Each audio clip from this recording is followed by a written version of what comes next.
Hello நண்பர்களே, நான் உங்கள் சின்னதுரை துர்கா.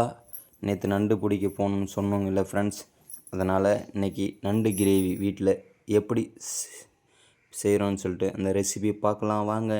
வீடியோக்குள்ளே போவோம். ஃபஸ்ட்டு கேஸை ஓப்பன் பண்ணிவிட்டு சொல்லுமா என்னென்ன ஃபஸ்ட்டு என்னென்ன பண்ணணும் அதை சொல்லி கொடுமா. ஒன்றும் இல்லைம்மா, பானலை வச்சோம், எண்ணெயை ஊற்றணும். எண்ணெயை ஊற்றிட்டு தக்காளி ஒரு 3 தக்காளி, வெங்காயம் ஒரு 3 வெங்காயம், அப்புறம் எண்ணெய் ஊற்றிட்டு கடுகை போட்டுட்டு இஞ்சி பூண்டு பேஸ்ட்டெல்லாம் அரைச்சி வச்சுக்கணும். எல்லாமே அரைச்சி வச்சுக்கணும். இப்போ எண்ணெய் காஞ்சதுமே, பானல் நல்லா காஞ்சதுமே, எண்ணெய் காஞ்சதுமே கடுகை போட்டு நல்லா பொரிஞ்சு வந்ததுமே அப்புறம் வெங்காயத்தை கொட்டி இது பண்ண போகிறோம், வதக்க போகிறோம். வெங்காயம் நல்லா ஃபஸ்ட்டு வதங்கிட்டு பின்னாடி நல்லா கடுகு வெடிச்சதும் வெங்காயத்தை போட்டு நல்லா வதக்கிடணும். வெங்காயம் நல்லா ஃப்ரெண்ட்ஸ் அந்த செந்நிறமாக ஆகணுமா. ஆமாம், நல்லா வதக்கி செந்நிறம் ஆகிட்டு அப்புறமா கருவேப்பிலை போடணும்.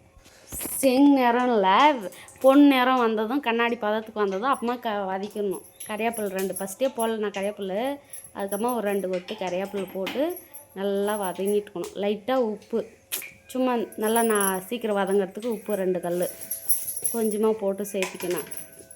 நல்லா வதக்கிட்டோம், நல்லா வதக்கி விட்டுடலாம். வதக்கி விட்டதும் நல்லா வதங்கிடுச்சா பாருங்கள். இடையில கலாரி விட்டுருந்தோம், சரி அது இது பண்ணி விட்டுருச்சு. நல்லா வதங்கிடுச்சா, சீக்கிரம் வதங்கி வந்துடுச்சா. வதங்கி வந்ததுமே அடுத்து இஞ்சி பூண்டு பேஸ்ட்டு போட்டு நல்லா வதக்கிடணும். இஞ்சி பூண்டு பேஸ்ட்டும் கொஞ்சம் நல்லா போட்டு அதிலே சீரகம் முழு கொட்டை எல்லாம் போட்டு அதிலே அரைச்சி எடுத்துக்கணும். அடுத்து இஞ்சி பூண்டு பேஸ்ட் போட்டு வதக்கிட்டு அப்புறமா தக்காளியை கொட்டி வதக்கிட்டேன். சரி டைம் ஆகுதுன்ட்டு தக்காளி இஞ்சி பூண்டு பேஸ்ட்டெல்லாம் கொட்டி நல்லா வதக்கிட்டேன். நல்லா கிரேவி மாதிரி வந்துடுச்சா. அடுத்து கிரேவி மாதிரி வந்துட்டதுக்கப்புறம் நம்மளுடைய மசாலா ஐட்டமெல்லாம் என்னென்ன மசாலா போட்டேன். ஒன்றும் இல்லைம்மா, வெறும் மிளகாது கொஞ்சம், அப்புறம் வீட்டு மிளகாத்தூளே போட்டுக்கணும். நான் வீட்டுக்கு அரைச்சி வச்சுன்னு இருக்கேங்களா, அதுவே போட்டுக்கணும். 2-3 ஸ்பூன் போட்டுக்கணுங்க. நம்ம காரத்துக்கு தகுந்த மாதிரி போட்டுக்கணும். ஒவ்வொருத்தர் காரம் சாப்பிடுவாங்க, சாப்பிட மாட்டாங்க. நம்ம கொஞ்சம் காரம் சாப்பிடுவோங்க, அதனால் 3 ஸ்பூனு வெறும் மிளகாத்தூள் போட்டுருக்குங்களா. அந்த காரமும் இதுவும் சரியாக போகும், இதுவே சரியாக போதும். எல்லாம் அது போடுறாங்க, அந்தந்த மசாலாவுக்கு சொல்கிறாங்க, அதெல்லாம் நம்மளுக்கெல்லாம் செட் ஆகாது. நம்மளுக்கு குழம்பு மிளகாத்தூள் தனியாக அரைச்சி வீட்டிலே வச்சுன்னு இருக்கோம் தனியாகவே, அதுவே போட்டுக்கணுங்க. சரி, இந்த சிக்கன் மசாலா இதெல்லாம் எதுவுமே போட தேவைங்களா? எதுவும் போடல, நான் இது மட்டும்தான் போட்டேன். எதுவும் போடல, இது மட்டும் போட்டு அவ்வளோதான். நண்டு பாருங்கள். அப்புறம் பாருங்கள் ஃப்ரெண்ட்ஸ், நல்லா கிரேவி மாதிரி ஆகிட்ட அப்புறம் நண்டை அப்படியே கொட்டுறாங்க. நண்டை கொட்டிட்டு அதை லைட்டாக அப்படியே வணக்கி விடுங்கம்மா. ஆமாம், லைட்டாக அது உடையாமல் பார்த்து மெதுவாக பொறுமையாக, அது முழுசாக இருந்தால் தான் நல்லாயிருக்கும். நல்ல கலர்னே இருந்துட்டால் நல்லா உடஞ்சி நல்லா லைட்டாக கலாரி விடணும். அப்படியே நல்லா மசாலாலாம் வதங்கி வந்ததுன்னா அந்த மசாலாலே லைட்டாக அதிலெல்லாம் மசாலா ஏறுற மாதிரி லைட்டாக கலாரி விட்டு அதுக்கப்புறமா தான் செய்யணும். நல்லா அப்படியே பொறுமையாக கலரணும். அப்போ தான், இல்லைன்னா அதெல்லாம் உடஞ்சிடும், அந்த காலோடு இதெல்லாம் உடஞ்சி. பாருங்கள் ஃப்ரெண்ட்ஸ், நண்டு சமையல் செய்கிற டைமில் இவங்க சொல்கிற மாதிரி தான் நம்ம பண்ணோம். அதை இந்த கொடுக்கு அந்த இதெல்லாம் கலர்னோம்னா களைஞ்சிருங்களாம். அதை பார்த்து உஷாராக செய்யணும். அது கலங்காமல் இருந்தால் நல்லாயிருக்கும் சாப்பிட்றதுக்கு. அப்படியே எடுத்து அழகாக பீஸாக அப்படியே சாப்பிட்லாம். இப்போயே பாருங்கள், அப்படியே எச்சி ஊறுது ஃப்ரெண்ட்ஸ். இதுதான் நண்டு கிரேவி.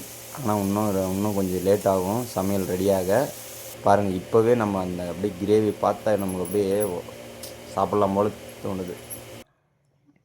அப்படியே பாருங்கள் ஃப்ரெண்ட்ஸ், நீங்களே பாருங்கள் வீடியோ. அவ்வளோதான், நல்லா கலாரி இதாகிடுச்சு, போதும். இன்னும் கொஞ்ச நேரத்தில் அவ்வளோதான், ஒரு சொம்பு தண்ணி ஊற்றிக்கலாம். நம்மளுக்கு எவ்வளோ வேணுமோ அந்த அளவுக்கு ஊற்றிக்கினா போதும். உங்களுக்கு தண்ணி நிறைய வேணுமானா, குழம்பு வேணுமானா நிறையா வச்சுக்கோங்க. வேணான்னா இன்னும் கொஞ்சம் கம்மியாக அரை சொம்புக்கு ஊற்றிக்கணும். நான் சின்ன சொம்பில் ஒரு சொம்பு தண்ணி ஊற்றிக்கணும் போதும். எங்களுக்கு 2 பேருக்கு போதும், அதுவே மிச்சன்றதுனால கொஞ்சமாக கெட்டியாக வச்சுக்கணுங்க. கிரேவி மாதிரி, கிரேவின்னு சொல்ல முடியாது, குழம்புன்னு சொல்ல முடியாது, அது மாதிரி கெட்டியாக மீடியமாக வச்சுக்கணுங்க. வச்சுட்டு தட்டி போட்டு மூடிச்சு. உப்பு கொஞ்சம் போட்டு மூடிட்டேன். நான் அப்போவே போட்டுட்டேன், உப்பு தக்காளி போடுற மாதிரி போட்டேன். அவ்வளோதான். தேங்காவும் தக்காளி ஒன்று அதிலே ஒன்று சேர்த்திக்கணும். வெறும் தேங்காய் மட்டும் போட்டால் கொஞ்சம் இதாக இருந்து, தக்காளி ஒன்று அதில் சேர்த்தி அரைச்சிக்கணும். அரைச்சிட்டு அவ்வளோதான். அது வெறும் இது கொச்சி வந்துருச்சு. கொச்சி வந்ததுமே இப்போ வாங்க தேங்காய் ஊற்றிக்கலாம். தேங்காயும் தக்காளியும் அரைச்சிது, ஒரே ஒரு தக்காளி போட்டு அரைச்சிக்கணும். அதில்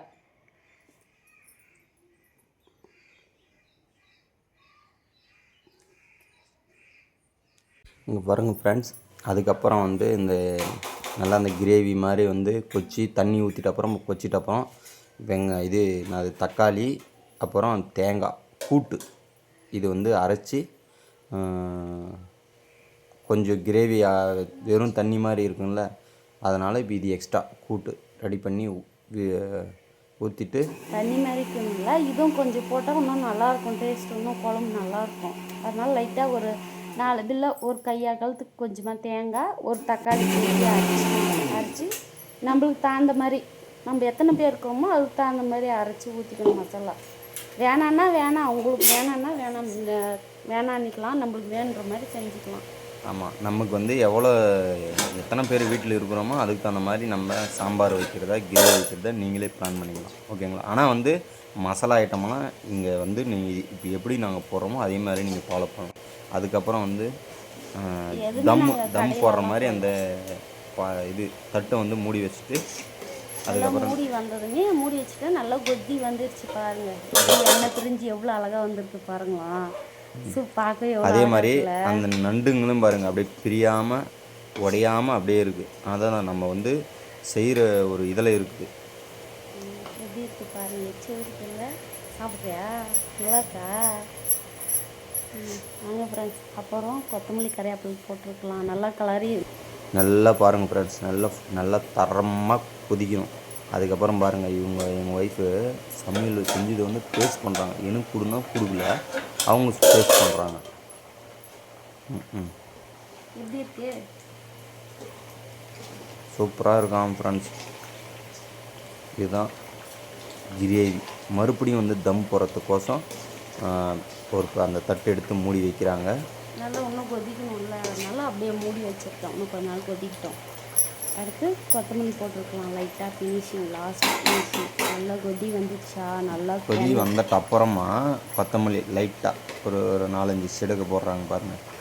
2 கொத்து, ஒரு கொத்து கையிலே கத்தியில் அரிஞ்சு போட்டால் டேஸ்ட் வரல, கையிலே முறிச்சு போட்டால் தான் அது குழம்போட டேஸ்ட்டே வேறு லெவலு. சமையல் செய்கிறவங்களுக்கு இது ஒரு முக்கியமான அறிவிப்பு, நீங்களும் பார்த்துக்கங்க. கொத்தமல்லி வந்து கத்திரிக்கோலில் கட் பண்ணி போடக்கூடாதான், கையிலே அப்படியே கிள்ளி போட்டால் நல்லாயிருக்கும். குழம்பு டேஸ்ட்டே வேறு லெவலில் இருக்குமா. இதை பாருங்கள் ஃப்ரெண்ட்ஸ், நல்லா கிரேவி அப்படியே கொச்சி லாஸ்ட்டு ஃபினிஷிங் ஸ்டேஜ் சூப்பராக இருக்கும். பாருங்கள், சமையல் செஞ்சியாச்சு. கிரேவி வேறு லெவல். நண்டு கிரேவி பாருமா எப்படி இருக்கு, சூப்பராக இருக்குதுமா. இதுதான் நண்டு கிரேவி ஸ்பெஷல். சாப்பிடணும் போலே தோணுதில்ல.